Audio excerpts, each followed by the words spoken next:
بسم الله الرحمن الرحيم. الحمد لله رب العالمين والعاقبة للمتقين ولا عدوان إلا على الظالمين. وأصلي وأسلم على أشرف الأنبياء وسيد المرسلين محمد بن عبد الله سيد الأولين والآخرين وعلى آله وأصحابه وأتباعه وأهل بيته ومن تبعهم بإحسان إلى يوم الدين. أما بعد، فإن أحسن الحديث كلام الله وخير الهدي هدي محمد صلى الله عليه وسلم وشر الأمور محدثاتها وكل محدثة بدعة وكل بدعة ضلالة.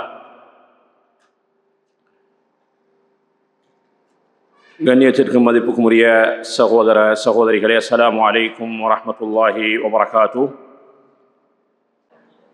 இந்நிகழ்ச்சியின் முதல் அம்சமாக ஆயத்துன் வ தஃப்சீர், ஒரு குர்ஆன் வசனமும் அதற்கான விளக்கமும் என்ற தலைப்பு எனக்கு கொடுக்கப்பட்டிருக்கின்றது. இது ஒரு பாரிய பொறுப்புக்குரிய ஒரு விடயம் சோர்களே. ஏனென்றால் அருள்மறை அல் குர்ஆனுக்கு விளக்கம் சொல்வதென்பது மிகவுமே பொறுப்பான ஒரு விடயமாக இருந்து கொண்டிருக்கின்றது. ஆகவே நாம் நினைத்தவற்றை எல்லாம் விளக்கமாக நமக்கு சொல்ல முடியாது. அறிஞர்கள் முன்னோர்கள் குர்ஆனுக்கு விளக்கமாக எதையெல்லாம் எடுத்து வைத்திருக்கின்றார்களோ அவைகளை நாம் படித்து பார்த்து அதில் உள்ள விடயங்களை உங்களுடன் பகிர்ந்து கொள்வதுதான் இந்த நிகழ்வின் நோக்கமாக இருந்து கொண்டிருக்கின்றது. ஆகவே நாம் இருக்கக்கூடிய இந்த காலம், அதே போன்று நாம் இருக்கக்கூடிய சூழல், நாம் வாழக்கூடிய நாடுகள் இவைகளுடன் ஒட்டிய ஒரு முக்கியமான ஒரு விடயத்தை தான் இன்றைய இந்த நிகழ்ச்சியின் கருப்பொருளாக நாம் எடுத்துக்கொள்ள விரும்புகின்றோம். நாம் அடிக்கடி படித்திருப்போம் சோர்களே, அல் வலாஉ வல் பராஉ ஃபில் இஸ்லாம். இஸ்லாத்துடைய பார்வையில் நட்பும் வெறுப்பும் என்று சொல்லக்கூடிய ஒரு தலைப்பு இருக்கின்றது. எங்களிலே ஒரு சிலருக்கு இந்த தலைப்பு புதிதாக இருந்த பொழுதிலும் குர்ஆனை சுன்னாவை நாங்கள் படிக்கக்கூடிய நேரத்தில் இந்த தலைப்பு மிகவுமே தெளிவாகவும் மிகவும் விரிவாகவும் நமக்கு கிடைக்கப்பெறக்கூடியதாக இருந்து கொண்டிருக்கின்றது. நமக்கு தெரியும், மக்காவுடைய காலத்திலே, ஆரம்ப காலத்திலே இஸ்லாத்தில் இணைந்தவர்கள் மிக பெரும் தியாகத்துடன் தான் இந்த மார்க்கத்தில் அவர்கள் தங்களை இணைத்து கொண்டார்கள். தங்களுடைய உறவுகள், நட்புகள், பெற்றோர், பிள்ளை குட்டிகள், தங்களுடைய ஊர், இவைகள் அனைத்தையும் துறந்து இறைவனுக்காக வேண்டி மாத்திரம் என்ற முடிவுடன் தான் இந்த மார்க்கத்தில் இணைந்திருக்கின்றார்கள். ஆகவே அந்த மார்க்கத்தின் ஆரம்ப காவலர்கள் இந்த மார்க்கத்தை எவ்வாறு விளங்கினார்கள்? வஹி இறங்கப்படக்கூடிய காலத்தில் நபியுடன் ஒன்றிணைந்திருந்ததனால் அவர்களுக்கு இந்த விடயங்கள் எல்லாம் மிக தெளிவாக கிடைக்கப்பட்டது. ஆனால் நம்மை போன்றவர்கள் அந்த வஹியை விட்டும் ரொம்ப தூரத்தில் இருக்கின்றோம். இறங்கப்பெற்ற அந்த குர்ஆனையும் வெகு தூரத்தில் வைத்து பார்க்கக்கூடியவர்களாக இருக்கின்றோம் என்ற காரணத்தினால் இந்த தலைப்பு சிலருக்கு புதிதாக இருக்கலாம். ஆனாலும் சோர்களே, இது சம்பந்தமாக வந்த குர்ஆன் வசனங்களை நாங்கள் எடுத்து பார்க்கக்கூடிய நேரத்தில் ஏறத்தாழ பல குர்ஆன் வசனங்களை பார்க்கக்கூடியதாக இருக்கின்றது. நாம் ஏற்றிருக்கக்கூடிய இஸ்லாமிய மார்க்கத்திலே நாங்கள் ஷஹாதத்து அல்லா இலாஹ இல்லல்லாஹ் வ அன்ன முஹம்மதர் ரசூலுல்லாஹ், வணக்கத்துக்குரிய ஏக இறைவன் அல்லாஹுவை தவிர வேறு யாரும் இல்லை என்றும் முஹம்மது ஸல்லல்லாஹு அலைஹி வஸல்லம் அவர்கள் அல்லாஹுடைய இறை தூதரும் அடியானும் என்று நாங்கள் சான்று பகண்டுதான் இந்த இஸ்லாத்துக்குள்ளே நுழைந்திருக்கின்றோம். ஆகவே இந்த லா இலாஹ இல்லல்லாஹ் என்ற ஏகத்துவ வார்த்தையை ஒரு மனிதன் மொழிந்து விட்டான் என்று சொன்னால் அதிலே பல விடயங்கள் உள்வாங்கப்பட வேண்டும். நாங்கள் அடிக்கடி படித்திருக்கின்றோம். அதிலே முதலாவது பகுதியிலே நாங்கள் இறைமை, வணக்கத்துக்குரிய தன்மை என்பதை அல்லாஹ் அல்லாதவர்களை விட்டு முழுமையாக நாங்கள் மறுக்கின்றோம். யாருக்குமே அந்த தன்மை இல்லை என்று நாங்கள் மறுத்தல் முதலாவது பகுதியும், இல்லல்லாஹ் என்று சொல்லக்கூடிய இரண்டாவது பகுதியிலே அந்த தன்மைக்கு தகுதியுடையவன் அல்லாஹ் மாத்திரம் தான் என்று ஏற்றுக்கொள்கின்றோம். ஆகவே இந்த வார்த்தையை ஒரு மனிதன் மொழிந்து விட்டான் என்று சொன்னால் அறிஞர்கள் சொல்வார்கள், ஷஹாதத்து அல்லா இலாஹ இல்லல்லாஹ், வணக்கத்துக்குரிய இறைவன் அல்லாஹ் ஒருவன் மாத்திரம் என்று சொல்வதாக இருந்தால் அதிலே அல் இஸ்திஸ்லாமு லில்லாஹி பித்தௌஹீத், ஏகத்துவத்தின் மூலமாக அல்லாஹுக்கு முழுமையாக சரணடைய வேண்டும். வல் இன்கியாது லஹு பித்தாஅஹ், அந்த ஏகத்துவத்தை எங்களுடைய வழிபாடுகளின் மூலமாக, வணக்க வழிபாடுகளின் மூலமாக வழிகாட்டி அல்லாஹுக்கு நாங்கள் பணிந்திருக்கின்றோம் என்பதை உறுதிப்படுத்த வேண்டும். மூன்றாவது அம்சம் வல் பராஅத்து மினஷ் ஷிர்கி வ அஹ்லி, ஷிர்க்கும் அதை சார்ந்தவர்களை விட்டும் நாங்கள் முழுமையாக ஒதுங்கிக் கொள்ள வேண்டும், நீங்கிக் கொள்ள வேண்டும். ஆகவே இந்த அல் வலா வல் பரா, ஷிர்க்கை விட்டும் அதை சார்ந்தவர்களை விட்டும் முழுமையாக ஒதுங்கிக் கொள்வதும், மூமின்களுடன் முழுமையாக இணைந்திருப்பதும், அவர்களை உள்ளத்தால் நேசிப்பதும் இந்த லா இலாஹ இல்லல்லாஹுடைய உள்வாங்கப்படக்கூடிய ஒரு விடயமாக இருக்கின்றது. ஆகவே எந்த ஒரு மனிதன் இந்த லா இலாஹ இல்லல்லாஹ் என்ற வார்த்தையை சொல்லிவிடுகின்றானோ அவன் அந்த அல் வலா வல் பராவை கண்டிப்பாக கடைபிடிக்க வேண்டும். அதனால் தான் சோர்களே, நபியுடைய காலத்திலே போலிக்காவது பொய்க்காவதே காவிர்கள் யாருமே இந்த லா இலாஹ இல்லல்லாஹுவை சொல்ல முற்படவில்லை. ஒரு உதாரணம் அடிக்கடி நாங்கள் கேட்டிருக்கின்றோம். இதற்கு அதாவது பொய்யாகவாவது இந்த வார்த்தையை சொல்லி குர்ஆனை பொய்ப்பிப்பதற்கு ஒரு பெரிய வாய்ப்பு வசதி யாருக்கு கிடைத்தது? அபூலஹபுக்கு கிடைத்தது. அபூலஹப் நரகத்துக்குரியவன் என்று குர்ஆன் டிக்ளேர் பண்ணுகின்றது. குர்ஆன் தெளிவாக தப்பத் யதா அபீ லஹப் என்ற வசனத்தை இறக்கி அதை தெளிவுபடுத்தி விட்டது. ஆனால் அபூலஹபுக்கு அவனுடைய உள்ளத்திலே ஒரு எண்ணம் வரவில்லை, நான் லா இலாஹ இல்லல்லாஹ் என்று போலித்தனமாக சொன்னால் முஹம்மதை ஏற்றவனாக இஸ்லாத்தை ஏற்றவனாக நான் சொல்லி இந்த குர்ஆனுடைய கூட்டை பொய்ப்பிக்கலாமே என்று அவனுக்கு நினைவு வரவில்லை. ஏன்? அவனுக்கு தெரியும் லா இலாஹ இல்லல்லாஹ் என்று சொன்னால் அதற்கு பின்னால் இன்னின்ன விடயங்களை எல்லாம் நான் கடைபிடிக்க வேண்டும். மூமின்களை நான் நேசிக்க வேண்டும், காவிர்களை விட்டு முழுமையாக ஒதுங்கிக் கொள்ள வேண்டும், ஷிர்க்குடைய வழிபாடுகளை முழுமையாக நான் ஓரம் கட்டி தள்ளி அப்படியே துடைத்து விட வேண்டும் என்ற எண்ணமெல்லாம் அந்த அறிவெல்லாம் அவனுக்கு இருந்தது. அதனால்தான் அவன் அந்த வார்த்தையை சொல்லி இந்த குர்ஆனை பொய்ப்பிக்க முற்படவில்லை. அபூ தாலிபுக்கு கடைசி நேரத்திலே சொல்லி இருக்கலாம் லா இலாஹ இல்லல்லாஹ்வை. மகன் கெஞ்சி கேட்கின்றார், யா அம்மி குல் லா இலாஹ இல்லல்லாஹ் கலிமத்தன் உஹாஜு லக பிஹா இன்தல்லாஹ். என்னுடைய பெரியப்பாவே லா இலாஹ இல்லல்லாஹ் என்ற வார்த்தையை சொல்லிவிட்டு நீங்கள் மரணித்து விடுங்கள், இதை வைத்து அல்லாஹ்விடத்திலே நாளை மறுமையிலே நான் வாதிடுவேன், உங்களுக்காக பரிந்துரைப்பேன். என்ன சொல்லிவிடுகின்றார்? பக்கத்திலே இருந்த அபூ ஜஹல், அபூலஹப் போன்றவர்களை பார்த்து அலா மில்லத்தி ஆபாஇ, என்னுடைய மூதாதையர்களுடைய மார்க்கத்திலே என்னை விட்டுவிடு மகனை என்று அப்படியே மரணித்து விடுகின்றார். ஆகவே சோர்களே, இது ஒரு சீரியஸான ஒரு மேட்டர். இந்த முன்னுரையை சொல்லிவிட்டு அந்த வசனத்துக்குள்ளே வருவோம். எங்களுக்கு தெரியும் குர்ஆனிலே சூரத்துல் மும்தஹினா அல்லது மும்தஹனா என்று சொல்லக்கூடிய அத்தியாயம் இருக்கின்றது. அந்த அத்தியாயம் இறங்குவதற்கான காரணம் எல்லாம் இருக்கின்றது. எல்லாம் பேசுவதாக இருந்தால் நேரம் எங்களுக்கு நிறைய எடுத்துவிடும். அதாவது சூரத்துல் மும்தஹனா என்று சொல்லக்கூடிய அந்த வசனத்தை அல்லாஹ் தஆலா ஆரம்பிக்கக்கூடிய நேரத்திலே யா அய்யுஹல்லதீன ஆமனு, இறை விசுவாசிகளை என்று விളിக்கின்றான். இறை விசுவாசிகளை என்று விളിத்து அங்கே நடந்த ஒரு பெரிய தவறுக்கு அல்லாஹ் தஆலா அந்த தவறை கண்டிக்கின்றான். மிக அழகான முறையிலே கண்டிக்கின்றான். நபி ஸல்லல்லாஹு அலைஹி வஸல்லம் அவர்கள் மக்கா வெற்றிக்காக, மக்காவை கைப்பற்றுவதற்காக தயாராகி படை திரட்டி கொண்டிருக்கின்றார்கள். படை திரட்டக்கூடிய நேரத்திலே அல்லாஹ்விடத்தில் ஒரு பிரார்த்தனையை வைக்கின்றார்கள். அல்லாஹும்ம அம்மி அலைனா அப்சாரஹும், அந்த காவிர்கள் எங்களை பார்க்காத விதத்தில் அவர்களுடைய பார்வைகளுக்கு நீ திரையிட்டு விடுவாயாக, எங்களுடைய வருகை பற்றி எந்த செய்தியும் அவர்களுக்கு கிடைக்க கூடாது என்று ஒரு பிரார்த்தனையை செய்து படையை தயார் செய்கின்றார்கள். அங்கே இருந்து ஒரு சஹாபி, அதுவும் ஒரு பத்ருடைய ஒரு சஹாபி என்ன செய்கின்றார்? அவருடைய சொத்துக்கள் உறவுகள் மக்காவுடைய இருப்பதனால் இரகசியமாக, சுருக்கமாக சொல்றேன், இரகசியமாக ஒரு காகிதத்தை எழுதி நபியுடைய வருகை பற்றி சூசகமாக ஒரு செய்தியை நபி அவர்கள் போவதற்கு முன்னால் அவசரமாக அனுப்பிவிடுகின்றார்கள். அல்லாஹு தஆலா வஹீயின் மூலமாக இதை நபிக்கு அறிவிக்க அலி, ஜுபைர் இப்னு அவ்வாம், மிக்தாத் இப்னு அஸ்வத் போன்ற 3 சஹாபாக்களை நபி அவர்கள் அழைத்து, நீங்கள் அவசரமாக சென்று இந்த பாதையில் சென்றே இந்த ரௌதத்து ஹாக் என்று சொல்லக்கூடிய ஒரு இடத்திலே ஒரு பெண் பயணித்துக் கொண்டிருக்கின்றால் அவரிடத்திலே ஒரு காகிதம் இருக்கின்றது, உடனடியாக அதை எடுத்து வர வேண்டும் என்று சொல்லி நீண்ட சம்பவம் அவர்களே அனுப்புகின்றார்கள். அதை எடுத்து வருகின்றார்கள். எடுத்து வந்தால் நபி அவர்கள் ஹாத்திப் இப்னு அபீ பல்தா என்று சொல்லக்கூடிய சஹாபி மக்காவில் இருக்கக்கூடிய தன்னுடைய உறவினர்களுக்கு, தன்னுடைய நெருங்கிய நண்பர்களுக்கு ஒரு எழுதிய கடிதம், ஒரு காகிதத்தில் எழுதுகின்றார். இதோ முஹம்மது ஸல்லல்லாஹு அலைஹி வஸல்லம் அவர்கள் மக்காவை கைப்பற்ற வர தயாராகி கொண்டிருக்கின்றார் என்று சொன்னா சூசகமா சொல்றாரு, என்னுடைய சொத்துக்களை, என்னுடைய குடும்பத்தை கொஞ்சம் பாதுகாத்துக்குங்க. அவருடைய நோக்கம் எதுவுமே அந்த காவிர்களை நேசிப்பதோ இஸ்லாத்திலே வெறுப்பை ஏற்படுத்துவதோ அல்ல. அவருடைய உலக நோக்கம், ஒரு லௌகீக நோக்கத்துக்காக மனிதன் அடிப்படையில் அந்த தவறை செய்து விட்டார்கள். அப்பொழுது நபி அவர்கள் அழைத்து கேட்கின்றார்கள், மா ஹாதா யா ஹாத்திப், ஹாத்திபே நீங்களுமா இந்த காரியத்தை செய்திருக்கின்றீர்கள்? பிடிபடுகின்றார்கள். அப்பொழுது சொல்லுகின்றார்கள், யா ரசூலல்லாஹ், நான் இதை இந்த மார்க்கத்திலே இருந்து விலகிச் செல்வதற்காக வேண்டியோ, உங்களை காட்டி கொடுப்பதற்காக வேண்டியோ, உங்களின் மீது ஏற்பட்ட வெறுப்பின் காரணமாகவோ அல்ல. இங்கே இருக்கக்கூடிய அநேகமாக முஹாஜிர்களுக்கு அவர்களுடைய உறவுகள் இருக்கின்றார்கள். அவர்கள் என்ன செய்து கொள்வார்கள்? அவர்களுடைய சொத்துக்களை ஏதாவது ஒரு முறையில் பாதுகாத்துக் கொள்வாங்க நீங்க மக்காவை கைப்பற்றினால். எனக்கு அப்படியான நட்பு உறவுகள் இல்லை என்பதனால் நான் அவர்களில் இருந்து ஒரு உதவியை பெற்றுக் கொள்வதற்காக வேண்டித்தான் இதை செய்தேன் என்று சொன்ன நேரத்திலே நபி ஸல்லல்லாஹு அலைஹி வஸல்லம் அவர்கள் மன்னித்து விடுகின்றார்கள். இதோ ஹாத்திப் உண்மை சொல்லிவிட்டார். ஆனால் உமர் பொறுக்கவில்லை. உமர் எழும்புகின்றார், யா ரசூலல்லாஹ் தஅனி அத்ரிம் உன்கஹ், இவனுடைய கழுத்தை வெட்டி விடுவதற்கு எனக்கு அனுமதி தாருங்கள், ஃபஇன்னஹு முனாஃபிக். இவ்வளவு பெரிய ஒரு பாரிய விடயத்தை அந்த காவிர்களுக்கு தெரியப்படுத்தி இருக்கிறார். சாதாரணமான மேட்டர் கிடையாது. இதே அரசியல்ல சொல்லுவார்கள், இது அரச துரோகம் என்று சொல்றது. ஒரு அரச துரோகம், மிக பெரும் துரோகத்தை செய்திருக்கின்றார். அப்பொழுது நபி ஸல்லல்லாஹு அலைஹி வஸல்லம் அவர்களுடைய பண்பாட்டை பாருங்கள் சோர்களே. நபி அவர்கள் உமரை பார்த்தே ஏனைய மக்களுக்கும் ஒரு படிப்பினையாக சொல்லுகின்றார்கள், வமா யுத்ரீக யா உமர் லஅல்லஹு ஷஹித பத்ரன். இவர் பத்ரிலே கலந்து கொண்ட ஒரே தோழர் அல்லவா. வமா யுத்ரீக லஅல்லல்லாஹ கத் இத்தலா அலா அஹ்லி பத்ரின் ஃபகால மலு மா ஷிஅதும் ஃபஇன்னி கத் கஃபர்து லகும்.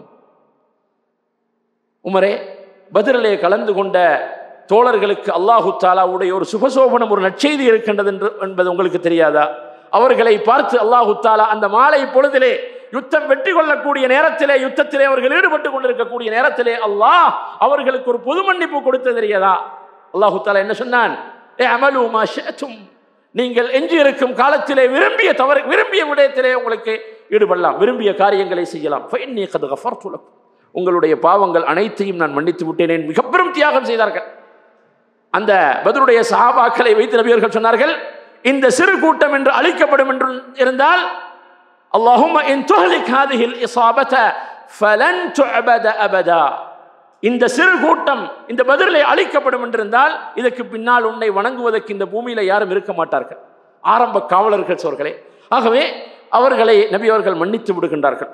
இவர்களை ஒட்டித்தான் இந்த வசனத்தை அல்லாஹு தஆலா இறக்குகின்றான். யா அய்யுஹல்லதீன ஆமனு, ஈமான் கொண்டவர்களே என்று விളിக்கின்றான். இதிலே அறிஞர்கள் சொல்லுகின்றார்கள், அவர்கள் அந்த ஹாத்திப் செய்த இந்த தவறின் மூலமாக இஸ்லாத்திலே இருந்து வெளியேறவில்லை. எப்பொழுது இஸ்லாத்திலே இருந்து வெளியேறுவார்கள் பின்னால் பார்க்கலாம். ஈமான் கொண்டவர்களே, லா தத்தஹிது அதுவி வ அதுவக்கும் அவுலியா, என்னுடையவும் உங்களுடையவும் எதிரியை உங்களுடைய உற்ற நேசர்களாக தோழர்களாக நீங்கள் எடுத்துக்கொள்ளாதீர்கள். துல்கூன இலைஹிம் பில் மவத்தஹ், அவர்களுக்கு நீங்கள் நேசத்தை வெளிக்காட்டுகின்றீர்கள், உங்களுடைய உள்ளத்திலே இருந்து வரக்கூடிய நேசத்தை வெளிக்காட்டுகின்றீர்கள். வகத் கஃபரு பிமா ஜாஅக்கும் மினல் ஹக், உங்களிடத்திலே வந்த சத்தியத்தை அவர்கள் முழுமையாக மறுத்திருக்கும் நேரத்திலே, சத்தியத்தை அவர்கள் மறுத்து யுஹ்ரிஜூன الرسول وإياكم أن تؤمنوا بالله ربكم, உங்களுடைய இறைவனை ஈமான் கொண்டீர்கள் என்ற ஒரே காரணத்தினால் உங்களையும் உங்களுடைய தூதரையும் அல்லாஹ்வுடைய தூதரையும் மக்காவிலே இருந்து வெளியேற்றிய அந்த பாவிகள், அந்த விசமிகளை நீங்கள் உள்ளத்தினால் நேசிக்கலாமா என்பதை அல்லாஹ் அழகாக கண்டிக்கின்றார்.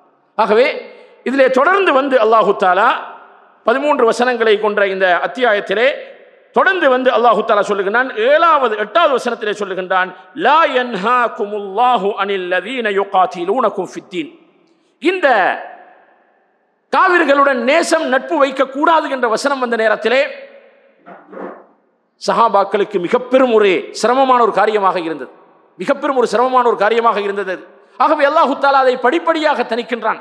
இப்ப நேசம் நட்பு என்பது உள்ளத்தினால் வரக்கூடியது. அதே நேரத்திலே அந்த மக்களுடன் நேர்மையாக நீதியாக நடந்து கொள்வது, அவர்களுக்கு கொடுத்துதவுவது, இவைகள் அனைத்தும் வெளிப்படையாக நாங்கள் எல்லா மனிதர்களுடனும் செய்ய வேண்டிய ஒரு காரியம். ஆகவே இந்த இடத்திலே நாங்கள் விளங்க வேண்டியது, அல் மவத்தா என்று சொல்லக்கூடிய நேசம் உள்ளம் சார்ந்த விடயம்.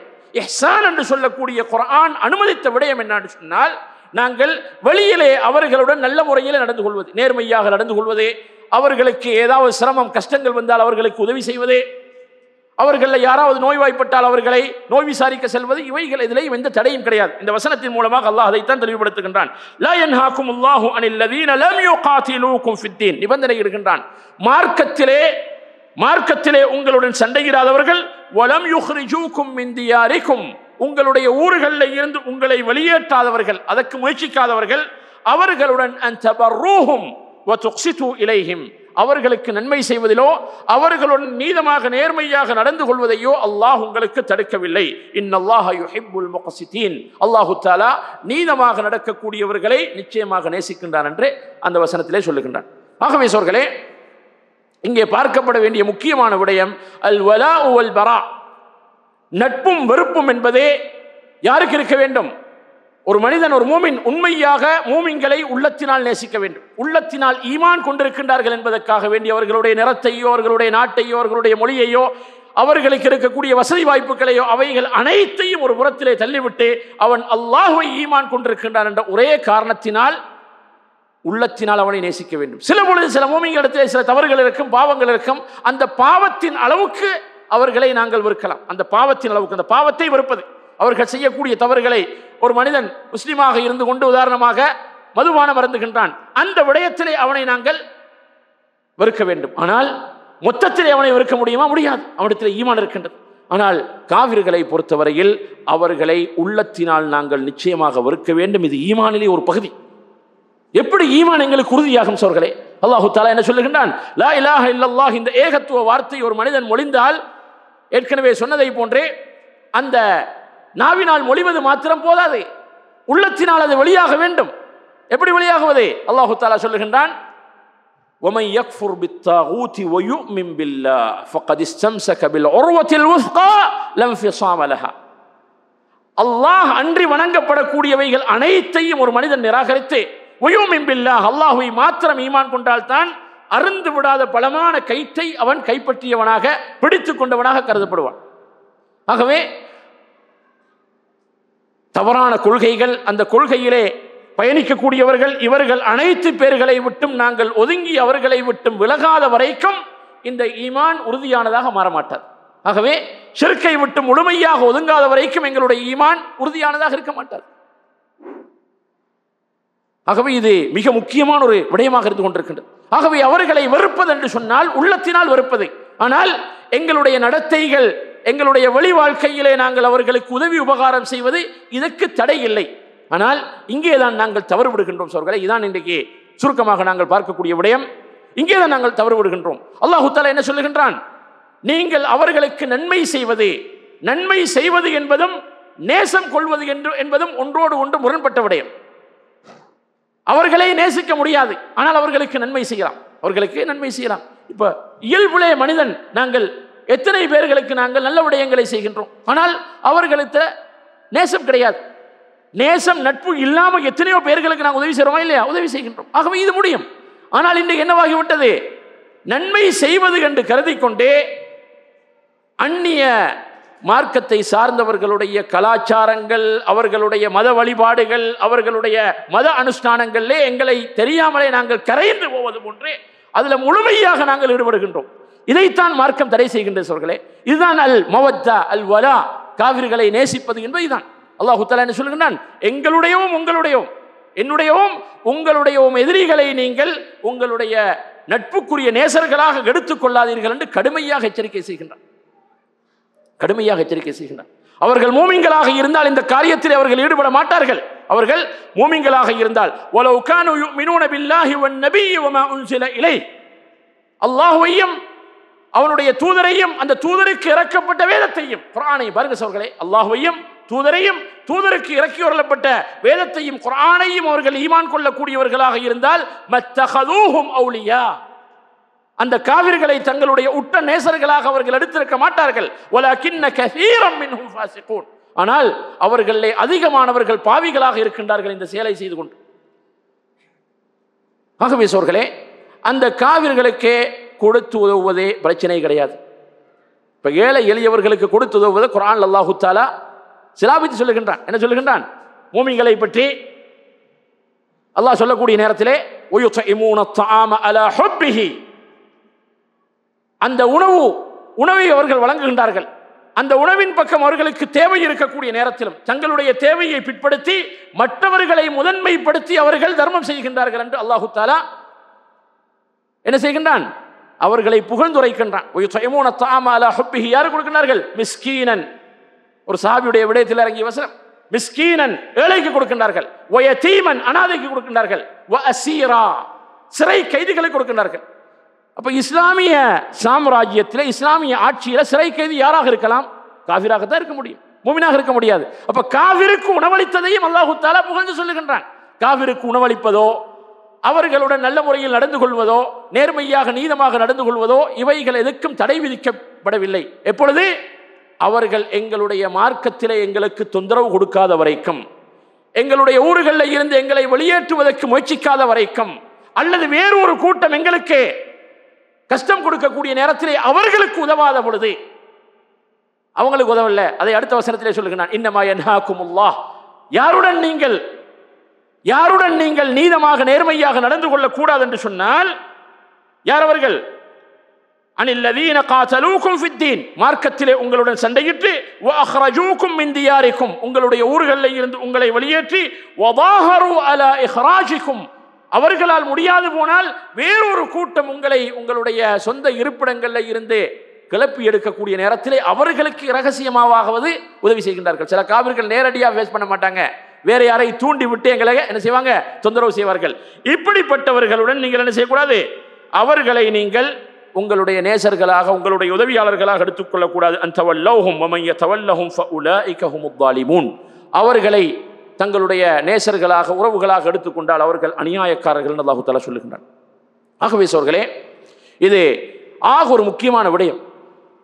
இப்பொழுது நாங்கள் எங்களுடைய நாடுகளில் நடக்கக்கூடிய முறைகளை எடுத்து பார்த்தோம் என்று சொன்னால் கவலைக்குரிய விடயம் சோர்களே, வருடத்தில் எத்தனையோ நிகழ்வுகள் வருகின்றது. பக்கத்தில் உள்ள காவிர் பசியால வாடுகின்றான், அவனை திரும்பி பார்க்கறது இல்லை. நோயுற்று இருக்கின்றான், அவனை திரும்பி பார்த்தது கிடையாது. ஆனால் பண்டிகை காலம் வந்து விட்டது, நம்ம இலங்கையில் சொல்றதா வெசக் பொசன் என்று சொல்லுவார்கள், அல்லது பௌத்த இந்துக்களுடைய பண்டிகை காலம் வந்து விட்டது என்று சொன்னால் கொடி பிடித்துக் கொண்டு கூட்டம் கூட்டமாக என்ன செய்கின்றார்கள்? சாப்பாடு போடப்படுறாங்க. அவர்களை போன்று அவர்களுடைய சாயல்லே அவர்கள் தான தர்மம் வழங்குகின்றார்கள். அவர்களுடைய அந்த கொள்கை அடிப்படையிலே தவறான மார்க்கம், அந்த வழியிலே அவர்கள் என்ன செய்கின்றார்கள்? உணவளிக்கின்றார்கள், நன்மை தேடி அவர்கள் செய்கின்றார்கள் அவர்களுடைய கணிப்பிலே. இப்ப இதிலே அவர்களுடன் சேர்ந்து நாங்கள் வருடத்தில் ஒரு முறை அவர்களுக்கு உதவி செய்வதற்காக அவர்களுக்கு என்ன செய்யறது? உணவு கொடுக்கிறது. உணவு கொடுக்கிறதுல மார்க்க தடை விதிக்கல. ஏன் வருடத்தில் ஒரு முறை கொடுக்க வேண்டும், வருடத்தில் 2 முறை கொடுக்க வேண்டும்? அவர்களே எழுதுகின்றார்கள் சொல்களே, அவங்களே சொல்றாங்க, இது ஏன் இப்படி நீங்கள் நடந்து கொள்கின்றீர்கள்? வருடம் பூராகத்தான் நீங்கள் அவர்களோட நேர்மையாக நடந்து கொள்ள வேண்டும். பக்கத்து வீட்டுக்காரர் நபி ஸல்லல்லாஹு அலைஹி வஸல்லம் அவர்கள் தங்களுக்கு வேலை செய்து வந்த பணிவிடை செய்து வந்த யாருக்கு? யூத மகனை நபி அவர்கள் சந்தித்து அவனுக்கு கலிமா சொல்லி கொடுத்து இஸ்லாத்துக்கு வரவில்லையா? இஸ்லாத்துக்கு வந்தார். எத்தனையோ சம்பவங்கள் இருக்கின்ற சோர்களே, எத்தனையோ சம்பவங்கள் இருக்கின்ற சஹாபாக்களுடைய காலத்திலே. எத்தனை பேர்கள் அந்த மூமின்கள் காவிர்களுக்கு உதவி இருக்கின்றார்கள், பல சந்தர்ப்பங்களில் உதவி இருக்கின்றார்கள். ஆனால் உள்ளத்தினால் அவர்களை நேசிக்கவில்லை. இப்ப இது என்ன செய்வது? அவர்களுடைய மார்க்கம் சார்ந்த பொய்யான மார்க்கத்திலே, அவர்களுடைய தவறான அந்த கொள்கை விடயங்களிலே அவர்களுக்கு நாங்கள் இன்னும் அனுசரை வழங்குவது, அவர்களுக்கு ஃபைனான்சியல் சப்போர்ட். சில பேர் என்ன செய்வாங்க? நாங்கள் நேரடியாக இந்த அன்னதானம் வழங்குறது, இந்த காரியங்கள் ஈடுபட மாட்டோம், இரகசியமாக 2-3 லட்சம் ரூபாய் காசு கொடுங்க. இது ஒரு நயவஞ்சகத்தனமா இல்லையா சோர்களே? இது ஒரு நயவஞ்சகத்தனம். எங்களுடைய இருப்பை தக்க வைக்கிற மாதிரி நம்ம மார்க்கத்தை இந்த அளவுக்கு நாங்க பலி கொடுக்கணுமா? இல்லை சோர்களே. நாங்கள் அவர்களை அறிந்து கொள்வார்கள். வருடம் முழுக்க காலாகாலம் என்னுடைய பக்கத்தில் இருக்கக்கூடிய இந்த முஸ்லிம் என்ன செய்கின்றான்? என்னோட நல்ல முறையில் நடந்து கொள்கின்றான். ஏதாவது துக்கம் சந்தோஷம் வந்தால் அதிலே பங்கேற்கின்றான். நான் நோய்வாய்ப்பட்டால் என்னை விசாரிக்கின்றான். எனக்கு ஏதாவது தேவை ஏற்பட்டா எனக்கு உதவி செய்கின்றான். ஏதாவது போன் பண்ணி கூப்பிட்டா வாகனத்தை எடுத்துட்டு வந்து என்னுடைய தேவையை முடித்து தருகின்றான். ஆனால் பெருநாள் காலம் வந்து விட்டால் அதிலே அவன் என்ன செய்கின்றான்? அவனுடைய மார்க்கத்தின் தனித்துவத்தை பேணி அவன் அந்த இடத்துல நின்று கொள்கின்றான். இது அவனுடைய கொள்கை. அதில் எங்களை பாராட்டத்தான் செய்கின்றான். இதுக்கு மாற்றமாக வருடம் முழுக்க அவனை திரும்பி பார்த்ததும் கிடையாது, அவர்களோட பேசினதும் கிடையாது, கதைத்ததும் கிடையாது.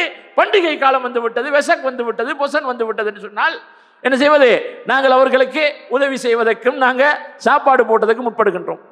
இதை மறுபுறத்தில் நாங்கள் சிந்தித்து பார்த்தோம் என்று சொன்னால் சோர்களே, காவிர்களில் யாராவது அவர்களுடைய கொள்கையை கைவிட்டு எங்களுடைய ஹஜ் பெருநாள் காலத்தில் சரி இவங்க என்ன செஞ்சிருக்கிறாங்க? வெசக் பொசன் காலங்களில் இவர்கள் எங்களோட சேர்ந்து அன்னதானம் வழங்கி இருக்கிறாங்க, எங்களோட சேர்ந்து சர்பத் பங்கிட்டு இருக்கிறாங்க, எங்களோட சேர்ந்து ஐஸ்கிரீம் தன்சல் கொடுத்துருக்கிறாங்க. இதனால நம்மளும் என்ன செய்வோம்? நாங்களும் 4-5 மாட்டை பிடிச்சி ஆட்டை வச்சு குர்பான் கொடுத்து சாப்பாடு போடுவோம். மண்டிக்கு எவனாவது ஒருத்தர் செஞ்சிருப்பானா? ஒரு இந்து ஒரு முஸ்லிம் செய்வானா? மாட்டான். அவன் கொள்கையில் உறுதியா இருக்கிறான். ஏன்? அவனுடைய கொள்கைப்படி அதே கூடாது. அவனுடைய மார்க்கத்தில் மிருகங்களை அறுப்பது தடை செய்யப்பட்டிருக்கின்றது. அவனுடைய கொள்கை அதை செய்ய மாட்டார்கள். எங்களோட இணைந்து போக வேண்டும் என்பதற்காக வேண்டி, சகவாழ்வுக்காக வேண்டி இதை செய்வார்களா? ஒரு பொழுது செய்ய மாட்டார்கள். எங்களோட சேர்ந்து நோம்பிடிவார்கள். அவர்கள் ஒரு நாளைக்கு நோம்பிடிப்போமே, நாங்கள் ஒரே ஒரு நாளைக்கு அப்படி சொல்லி எங்களோட சேர்ந்து சஹர் செய்து எங்களோட இஃப்தாரை கூப்பிட்டா வருவாங்க. நல்ல பகல் சாப்பாடு அடிச்சுட்டு ஈவினிங் டீயை குடிச்சிட்டு வந்து எங்களோட கஞ்சி குடிக்க வருவாங்க சம்சா சாப்பிட்டதுக்கு நாங்கள் அழைச்சா. ஆனால் இது சகோதரர்களே, இது சகவாழ்வு கிடையாது. இதுதான் சகவாழ்வுன்னு நாங்கள் வியாக்கியானம் வழங்கி இருக்கின்றோம். அவர்களுக்கு உதவுவது, அவர்களுடன் நேர்மையாக நீதமாக நடந்து கொள்வது, அவர்களுடைய உடன்படிக்கைகளை சரியாக கடைபிடிப்பது. ஒரு காவிரான அரசாங்கத்துக்கு நாங்கள் கட்டுப்பட்டாலும் அந்த உடன்படிக்கைகள் அதை நாங்கள் கடைபிடிக்க வேண்டும், சட்டங்களை நாங்கள் கடைபிடிப்பது, இவைகள் தான் சகவாழ்வு.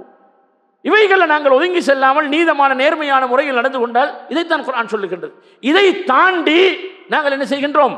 எங்களுடைய கொள்கையை கைவிட்டு, எங்களுடைய மார்க்க விழுமியங்களை, எங்களுடைய அடிப்படை அம்சங்களை எல்லாம் கைவிட்டு, சில பொழுது அவர்களுடன் நாங்கள் சேர்ந்து கலந்து போகக்கூடிய நேரத்திலே எதிர்கால சமுதாயம் எதை நினைக்கும் சொல்கிறேன். அதனால் தான் நபியவர்கள் எச்சரித்திருக்கின்றார்கள்.